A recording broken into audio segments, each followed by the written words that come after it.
Sejam bem-vindos a mais uma edição do Out. Desta vez vamos falar sobre diferenças geracionais. Já reparou como pais e filhos têm hábitos diferentes, estilos diferentes e até mesmo pensamentos diferentes? Pois é, nós vamos falar sobre isso e temos aqui representando cada pessoa de uma geração diferente. Um baby boomer, uma geração X, Y e também geração Z. Representando a velha guarda, Edson Romero. Ele é pastor, não é mesmo? Ele é pastor e costuma lidar com os jovens todos os dias e que também brinca com a sua idade de uma maneira bem descontraída, não é mesmo?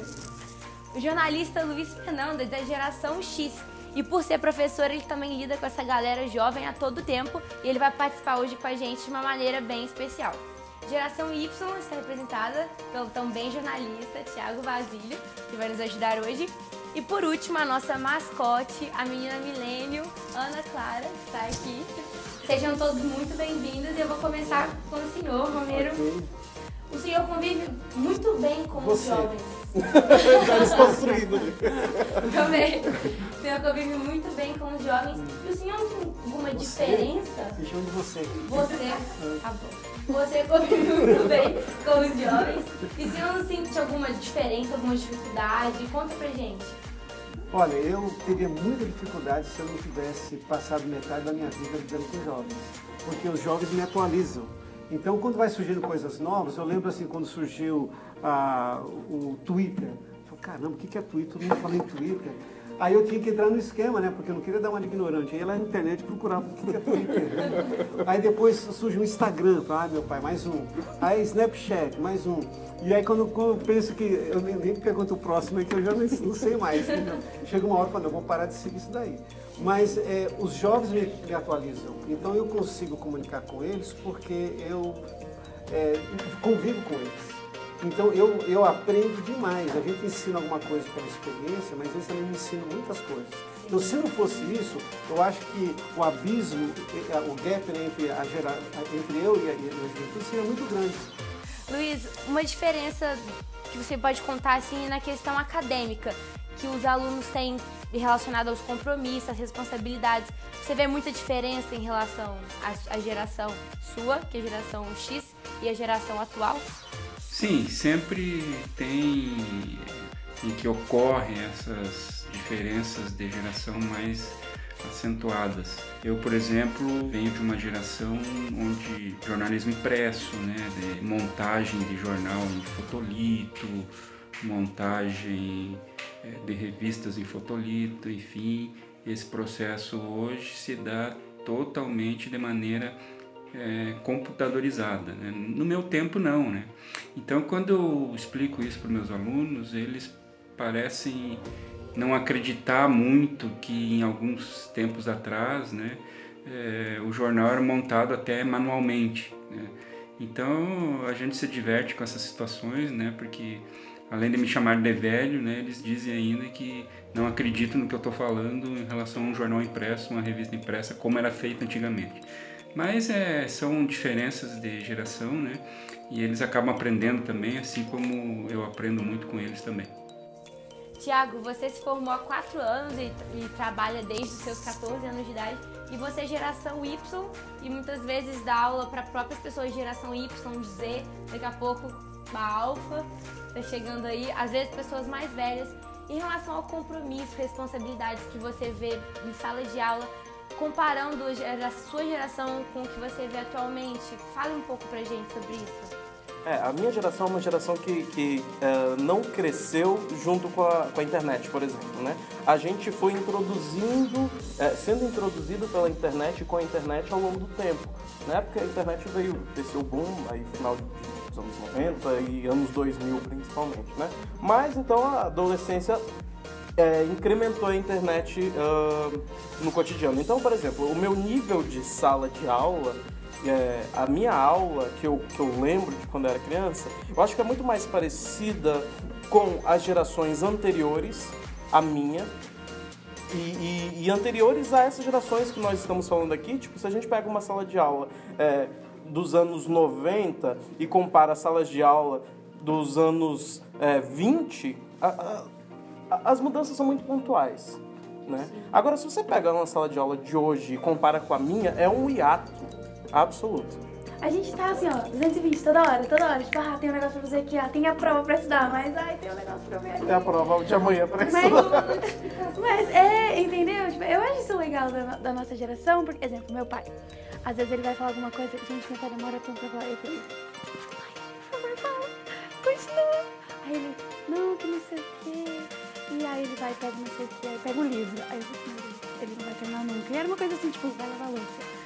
Ele demora, tipo, muito. Mas eu acho legal, tipo, essa questão da diferença entre as idades. Porque, exemplo, uma ideia que pro meu pai hoje é uma coisa, meu pai amado, por que você tá fazendo isso? Não acredito. Ana Clara, para, não faz isso. Não sai gritando com as pessoas na rua. É uma coisa que hoje eu fico, gente, isso é normal pra mim. Algumas situações são normais, mas tipo, que pra ele é uma coisa assim, meu pai amado, o que você tá fazendo? Mas porque pra ele era diferente, entendeu? E eu atualizar uma ideia na cabeça do meu pai hoje é muito complicado. A mesma coisa daqui, tipo, sei lá, 30, 20 anos, uma ideia, sei lá, pros meus filhos, vai ser muito diferente pra mim. Eu vou ficar, meu pai amado, como é que essa pessoa tá fazendo isso, gente? Relacionado agora à questão do ambiente de trabalho, eu vou perguntar pra você, Basílio, como que é trabalhar com pessoas mais velhas? É um desafio? É difícil? Conta pra gente. Eu, na verdade... Você vai falar aí. Não, eu nunca trabalhei com pessoas mais velhas. Deixa eu ver. Nunca trabalhou? É porque assim, ó, comunicação, e a comunicação que a gente conhece hoje, do jeito que ela é hoje, atrai muito mais gente jovem do que pessoas de outras gerações. Então assim, eu trabalhei numa agência de comunicação integrada, trabalhei numa produtora de TV, trabalhei em rádio, dou aula. Hoje o meu chefe da graduação, né, lá o coordenador de jornalismo, ele é da geração... Exatamente, essa aí mesmo. E eu acho que ele tem esse tato de lidar, mesmo os professores não tendo um abismo geracional, talvez eu seja o mais novo aí nesse cenário, mas ele tenta lidar bem com isso. Exemplos, né? Ele se esforça em falar com a gente via WhatsApp, por exemplo. A gente vê que é uma coisa que não está nele, mas ele quer estar ali. Ele utiliza isso ao seu favor, né? E eu acho que essa, na verdade, é a única experiência recente, assim, que eu tive nesse nível, porque por estar inserido nessas dinâmicas, nesses contextos profissionais mais jovens, entre aspas, né? Ana, conta pra gente agora se é difícil lidar com alguns tipos de pensamentos, assim, dos seus pais. Fala pra gente. Difícil não é, mas acaba que às vezes eu fico, Senhor, me dá paciência, por favor. Mas é aquele negócio, né? Tipo, a minha mãe, eu já acho ela super atualizada. Minha mãe, às vezes, ela fala umas coisas que eu fico assim, mãe, como que você ficou sabendo disso? É porque eu vim em tal lugar e tal outro lugar. E eu não tinha visto, sabe? Agora, exemplo, a minha avó, que eu acho que é o que mais é o punk, assim, mais alto. Exemplo, um dia desse ela mandou mensagem, aí eu, nossa, minha avó tá mandando mensagem. Aí quando eu fui ver, era uma foto do pé da cama dela. Aí eu olhei assim, aí eu procurei assim, gente, será que ela quer me mostrar alguma coisa? Não, eu acho que ela abriu na câmera, não sei. Eu aprendo muito com a minha avó, tipo, eu passo tempo com a minha avó tentando ensinar ela como é que é a minha geração e ela, tipo, indiretamente me ensina como foi a geração dela. Tipo, às vezes ela fala, eu não gosto disso não, larga isso. Aí eu vou e, tá bom. Aí eu largo o meu, aí eu passo com ela. Às vezes ela me mostra uns CDs que eu fico, gente, que CD legal. Mas é uma coisa assim, sabe? Que eu fico, nossa, que loucura. Porque CD é uma coisa tão próxima. CD é atual, mas não é tanto, entendeu? Uma coisa que eu acho muito absurda, assim, é a questão, absurda e interessante, né? É a dificuldade de concentração. Que essa é uma questão que, tipo, na sala a gente tem que otimizar a aula. Eu não posso dar uma aula expositiva maior que 15 minutos. Eu sempre me programo para utilizar 15 minutos da aula para eu falar. E aí eu fico lembrando que a gente ficava na sala de aula e o professor falava às 4 horas e você sentado lá ouvindo. E anotando. Exatamente. E claro que existem professores que utilizam esse método, mas eu tenho quase que certeza que ele não atinge.